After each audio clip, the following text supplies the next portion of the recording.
Hello everyone, welcome to my channel. And इस video में हम लोग बात करने वाले हैं स्टार्टर्स 37 कोड सेफ का सेकंड प्रॉब्लम मैक्सिमम और मिनिमम। ओके, सो क्वेश्चन पे मूव करने से पहले अगर आप चैनल पे नए हो तो चैनल को सब्सक्राइब करना। मैं यहाँ पे डिफरेंट प्लेटफॉर्म पे होने वाली कोडिंग कॉन्टेस्ट की वीडियो ट्यूटोरियल्स प्रोवाइड करता हूँ। सो आपके लिए अगर बेनिफिशियल लग रहा है तो आप चैनल को सब्सक्राइब करना नहीं भूलना। ओके, सो क्वेश्चन पे चलते हैं। क्वेश्चन एक गेम से रिलेटेड है जहाँ पे एलिस और बॉब जो हैं वो दो प्लेयर हैं एंड वो दोनों एक दूसरे के साथ गेम खेल रहे हैं। ठीक है, तो क्वेश्चन कुछ इस तरह से है कि हमारे पास टोटल n बाइनरी नंबर्स हैं। ठीक है, जो कि ब्लैक बोर्ड पे आपको लिखा हुआ है। एंड एलिस का टर्न क्या है कि जब एलिस का टर्न आता है तो वो दो नंबर को चूज करता है ब्लैक बोर्ड से, उन दोनों का बिटवाइज और लेता है एंड उन दोनों को इरेज करने के बाद जो नया नंबर बना उसको लिख देता है। ठीक है, लेट सपोज कि हमारे पास एक नंबर एक्स है और वाई है, तो अगर एलिस का टर्न है ये एक्स वाई को चूज करेगा, इसका जो बिटवाइज और होगा एक्स और वाई इक्वल टू जेड, तो ये दोनों को डिलीट करना है इसको और ये जेड बन जाएगा यहाँ पे। ठीक है, सिमिलरली बॉब की जो टर्न होगी तो वो दो नंबर को चूज़ करेगा एंड उसका बिटवाइज एंड लेकर उसकी जगह पे रिप्लेस कर देगा। तो एवरी टाइम हम क्या देख रहे हैं, दो नंबर को चूज़ करने के बाद मेरे पास एक नया नंबर बन रहा है।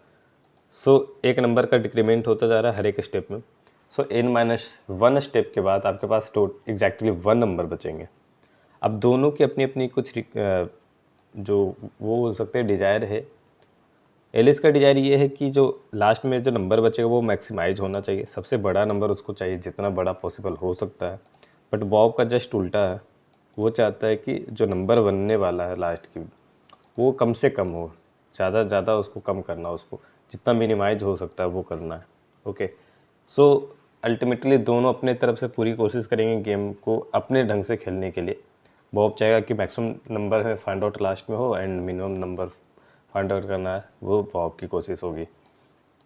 तो गेम ये कहता है कि लास्ट में आफ्टर n-1th मूव लास्ट में कौन सा नंबर होने वाला, अगर दोनों प्लेयर जो ईमानदारी से गेम को खेल रहे हैं, कोई भी बीच में चीटिंग नहीं कर रहा और अपने जो स्ट्रैटेजी उस पर भटक नहीं रहा है, अपने स्ट्रैटेजी को फॉलो कर रहा है। ओके ओके, सो क्वेश्चन में इतना ही था। आपको टी टेस्ट केसेस एंड इनकी जो आपके दिया हुआ है वैल्यूज, उससे आप ये टाइम लिमिट का आप देख सकते हो कि आप पी को एन स्क्वायर को आपको नहीं जाना, एन या एन लॉग इन जो है आपका जो होगा सॉल्यूशन होना चाहिए।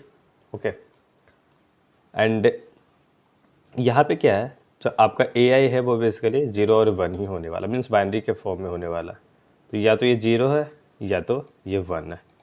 ठीक है, अब क्या करने वाले हम, इसमें एक समझने वाले एक चीज़ है। ओके, तो एक चीज़ यहाँ पे पॉइंट होने वाला, एक रिलेशन है। अगर एंड और के बीच में अगर हम देखेंगे ध्यान से तो और में क्या होता है, और में और एंड हमारे पास यहाँ पे, तो और में क्या होता है, अगर आपने एक नंबर x है और y का और ले लिया, ये बिटवाइज और लिया जा रहा है यहाँ पे। ठीक है, तो जो नंबर फॉर्म होगा z, वो एक्चुअली जो x और y है, ये z जो होगा हमेशा ये इसका मैक्स या उससे बड़ा होगा, max of what, x, y। तो इन दोनों के मैक्स के या तो इक्वल होगा या तो उससे ज़्यादा होगा।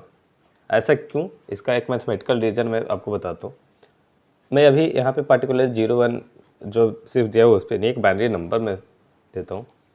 ठीक है, आपके पास एक बाइनरी नंबर है ऐसा, यहाँ पे 0 है, लेट सपोज, अभी 0 नहीं लगाते, यहाँ पे 1 है और ये भी 1 है। अगर मैंने बिटवाइज एंड और लिया है तो यहाँ पे सब 1-1 होगा।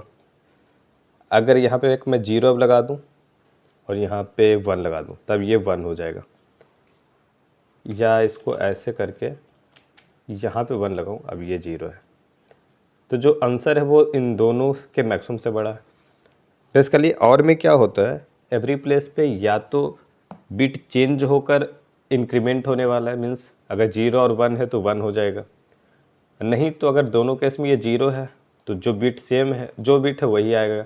1 1 है तो बिट वही आने वाला। सो आपका नंबर जो वो घट नहीं रहा किसी भी केस में, या तो एग्जैक्ट सेम नंबर किसी दोनों में से कोई एक नंबर मैच कर जाए, या आपका जो नंबर होगा वो इंक्रीमेंट कर जाएगा। तो बेसिकली इसका जो वैल्यू होगा वो हमेशा या तो बड़ा होगा या तो इक्वल होगा किसके, इन दोनों के मैक्स वैल्यू से।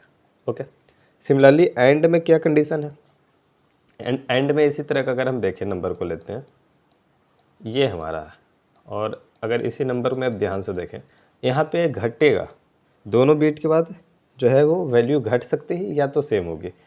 तो इसकी जो वैल्यू होगी वो जस्ट उल्टा हो जाएगा इस केस में। इसका जो मिनिमम है उतना उतना या तो उससे कम होगा। ठीक है, ऐसा होने वाला। अब इसी स्ट्रेटजी को मैंने फॉलो किया अपने क्वेश्चन, मेरा जो थिंकिंग है वो इसी के अराउंड मैंने रोटेट किया इसको। अब हमारे पास बहुत सारे नंबर होंगे, ठीक है, टोटल n नंबर है हमारा। अब टोटल n नंबर में एलिस जो होगा उसको क्या चाहिए कि मेरा जो आंसर हो वो मैक्स होना चाहिए, जितना ज़्यादा हो सकता है इसको मैक्सिमाइज करना है। ठीक है, एंड बॉब की जो स्ट्रेटजी होगी वो इसको कि मिनिमाइज़ करना है हमें, इसको जितना हम मिनिमम रख सकते हैं। अब जाहिर सी बात है कि हमें आंसर मैक्सिमम कब रखना होगा, जब हम दो नंबर को लेंगे। अब और इसका एलिस का जो स्ट्रेटजी वो और वाले पे है, तो और वाले में क्या हो रहा है, इनका जो मैक्सिमम है उससे जो नंबर रिजल्ट आने वाला है वो नंबर इसके मैक्सिमम से या तो बराबर होगा या बड़ा होगा। मीन्स हमारा अगर नंबर लेट सपोज ये 1 है और ये 2 है, तो आंसर जो आएगा इसका बिटवाइज और वो या तो 2 होगा या 2 से ज़्यादा होगा। तो अपना जो आंसर है वो मैं नीचे से शिफ्ट कर दिया, अब 1 होगा ही होगा नहीं। तो अगर बॉब के पास अगर ऑप्शन 1 नहीं होगा तो ये आंसर को कभी भी इससे छोटा कर ही नहीं पाएगा। ठीक है, अगर मैं 2 या 2 से ज़्यादा, अब मैंने ऊपर सारे नंबर बड़े अरेंज कर रखे हैं, नीचे से छोटे से मैं चल रहा हूँ, तो अगर एक भी छोटा नंबर बच गया, अगर लाइक यहाँ पे मैं 1 की जगह पे 0 रहता, ठीक है, ऐसा एक नंबर, मैं अभी 0 1 की बात नहीं कर रहा, एक नॉर्मल नंबर, इसको उस चेंज में कर देंगे, उस वैल्यू पे चेंज कर देंगे। तो 2 के साथ 0 का मैं क्या करता, इसके स्ट्रेटजी होगी मिनिमम करने के, तो ये सबसे मिनिमम नंबर को लेगा ताकि आंसर मिनिमम की तरफ झुकता चला जाए। और ये क्या करेगा, हमेशा मिनिमम को उठा के किसी बड़े वाले के साथ मैक्सिमाइज के साथ उसको रखेगा, ताकि वो जो होगा आपका जो होगा आंसर हमेशा शिफ्ट करता चल जाएगा। तो इसका फर्स्ट टर्म में क्या होगा, ये सबसे लोएस्ट नंबर जो होगा इसको हटा देगा, सेकंड लोएस्ट के साथ हटा देगा। क्यों, ताकि ये अब जो आंसर इसका है एटलीस्ट यहाँ तक आ गया। नेक्स्ट टर्म में एक और नंबर के साथ उठाकर ये इसी तरह हर बार टर्म पे ये क्या करेगा, अपना आंसर को इस तरह उठाता चला जाएगा ऊपर। बॉब का क्या रिक्वायरमेंट होगा, बॉब वो ऑलवेज क्या करेगा, अगर ये फर्स्ट टर्म में ये दो नंबर को लिया तो बॉब हमेशा चाहेगा कि, क्योंकि इसमें क्या हो रहा है, इसमें मिनिमम का मतलब हो रहा है, तो मैक्स जो भी नंबर वो उसकी कोई ज़रूरत नहीं है। मीन्स मैक्स जो नंबर है वो कितना भी हो तो वो आंसर जो हमेशा होगा या तो इससे छोटा होगा मिनिमम से। सो मैक्स को वो वैनिश कर देगा। तो वो मैक्स को वैनिश के लिए सबसे बड़ा नंबर को हमेशा लेगा और जो आंसर है वो सबसे छोटे वाले के साथ मैच करेगा, ताकि इसकी जो आंसर की जो स्टेजेज वो गिरती चली जाएगी हमेशा यहाँ पे, एक ही बार में इसने बहुत ड्रॉप करेगा। तो उसकी स्ट्रेटजी यही होगी, हमेशा बड़े वाले नंबर को इस करेंट वाले नंबर से अगर मैच करना, जो एलिस का जो आंसर आएगा उससे सबसे बड़े वाले नंबर को। एलिस का क्या होगा, इस बड़े वाले ये जो नंबर अभी है उसका जस्ट नेक्स्ट नंबर के साथ इसको एंड और लेना है, ताकि इसका जो आंसर होगा वो एक स्टेप और ऊपर इंक्रीज कर पाए। ओके, सो इसी स्ट्रेटजी के साथ मैं अब आपको एक इसका टेस्ट केस जो है आपको एक्सप्लेन करता हूँ। यहाँ पे ये तो खास टेस्ट केस नहीं है बट ठीक है, यहाँ पे जो टेस्ट केस दिया हुआ है वो 1 1 1 1 एंड 0 है। मैंने एक्चुअली ये 1 1 पे इतना सोचा नहीं, मेरा दिमाग में ये अप्रोच जो आया वो डायरेक्ट किसी भी नंबर पे आ गया, तो लाइक वो मैं चला गया लेकर उसको। अब क्या हो रहा है यहाँ पे देखो, इसको सबसे पहले मुझे क्या करना था, सबसे छोटे नंबर के साथ इसको अरेंज करना था। बेसिकली यहाँ पे मैं अगर दूसरे प्रोग्रामिंग शब्दों में बोलूँ तो इसको सॉर्ट करना है सबसे पहले तो अपनी, तो इसको मैंने कर दिया सॉर्ट, ये हो गया सॉर्ट। अब हमारे पास नंबर इस तरह अरेंज है, एलिस का पहला टर्न होगा वो जानबूझकर ये फर्स्ट दो नंबर को लेगा, ताकि ये इसका जो आंसर है, अब इसका आंसर होगा हमेशा 1। मीन्स अब देखो, अगर ये 0 छोड़ दिया होता इस बंदे ने, अब ये दोनों 1 को अगर लिया होता, मैं अभी टेम्परेरी बता रहा हूँ, तो इसका आंसर कुछ भी आता। मान लो कि इसका आंसर कुछ लाख में आ जाता, ऐसा कुछ मान लो, एक आर्बिट्ररी कोई 2 नंबर का आंसर यहाँ पे कुछ लाख करोड़ आते हैं ऐसे। नेक्स्ट टर्म में क्या करता बॉब, इसको सबसे लोएस्ट नंबर जो 0 अभी है इसके साथ इसको पेयरअप करके एंड जैसे ही लेता तो ये 0 हो जाता। तो इसका जो आंसर है, अगर ये 3 ही टर्म होते तो इसका आंसर यहीं पे गिरा रह जाता, जो स्टार्टिंग पॉइंट पे ही। बट बॉब ने क्या किया, जैसे ही बॉब ने इसके साथ इसका पेयरअप, 0th एलिमेंट का फर्स्ट एलिमेंट के साथ पेयरअप किया, तो इसका आंसर आके फिक्स हो गया फर्स्ट एलिमेंट या उससे बड़े वाले वैल्यूज़ पे। अब आंसर ये नीचे जा ही नहीं सकता। क्यों? क्योंकि बॉब के पास कोई नंबर ही नहीं होगा इसको नीचे करने के लिए। 1 को नीचे करने के लिए कोई तो नंबर होना चाहिए जो 1 से छोटा हो, तभी तो इसकी वैल्यूज़ 1 से नीचे आएगी फाइनल वैल्यू।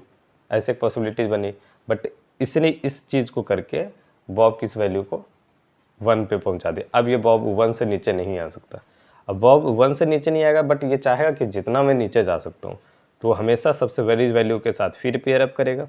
ठीक है, अब जो आंसर मिलेगा यहाँ पे, अब एलिस क्या करेगा, इसको इस वाले एलिमेंट के साथ करेगा। फिर यहाँ पे जो वैल्यू आ रही है उसको बॉब चाहेगा कि अब यहाँ तो हो चुका, तो ये हट चुका, अब ये वाली वैल्यू सबसे बड़ी है तो यहाँ पे है।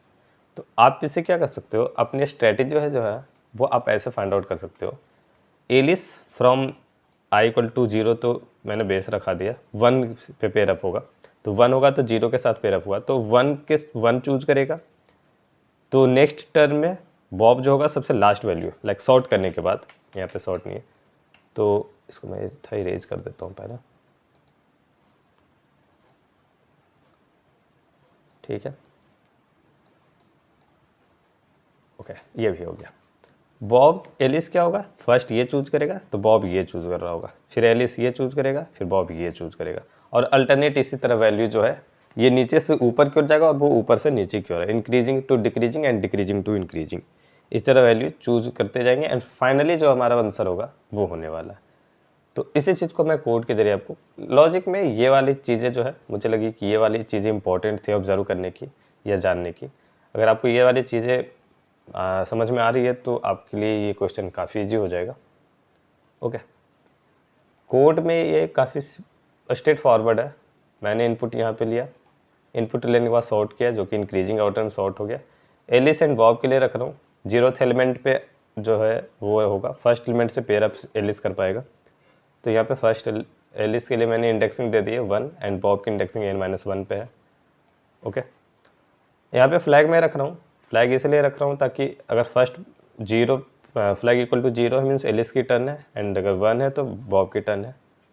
एलिस की टर्न होगी तो वो जिस पॉइंट पे है वहाँ पे पेयरअप करेगा आंसर के साथ, एंड 1 पॉइंट वो ऊपर चला जाएगा। सिमिलरली वो बॉब जो होगा उस पॉइंट पे अपना टर्न लेगा एंड 1 पॉइंट नीचे आएगा, तो बॉब माइनस माइनस में इंडेक्स को नीचे आला, एंड उसके बाद फ्लैग को जस्ट चेंज किया, 0 होगा तो 1 हो जाएगा एंड 1 to 0 चेंज होकर हो जाएगा। ठीक है, फाइनली सारी वैल्यू मैंने यहाँ पे लूप 1 to n क्यों चलाया, क्योंकि 1 फर्स्ट जो एलिमेंट है वो तो लाइक वो किसी के साथ पेयरअप नहीं होगा, तो यहाँ पेयरअप यहाँ से शुरू होगा, तो 3 एलिमेंट है मीन्स 2 पेयर हो गए, 2 पेयर ही बनेंगे, इसलिए इतना मैंने ये किया। लास्टली सारे कैलकुलेट करने के बाद आपका आंसर यहाँ पे आउटपुट आ जाएगा।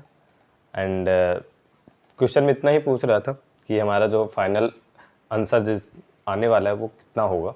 ओके, सो इस वीडियो में इतना ही था, एंड आई होप कि आपको क्वेश्चन, एक्सप्लेनेशन एंड कोड सब कुछ एक एक चीज़ समझ में ढंग से आया होगा। अगर किसी भी तरीके का आपको डाउट बचता है तो आप नीचे कमेंट में करो, एंड नीचे डिस्क्रिप्शन बॉक्स में आपको टेलीग्राम चैनल का लिंक दिया हुआ है, आप वहाँ पर ज्वाइन करके किसी भी फर्दर तरीके का जो भी आपको डिस्कशन, किसी डाउट एंड कुछ भी पूछना है तो आप वहाँ पे बात कर सकते हो। नीचे क्वेश्चन का लिंक, कोड का लिंक मैं नीचे दे दिया हूँ, तो आप ज़रूर से एक बार चेकआउट करना। ओके, बाकी मिलते हैं अगली वीडियो में, बाय बाय।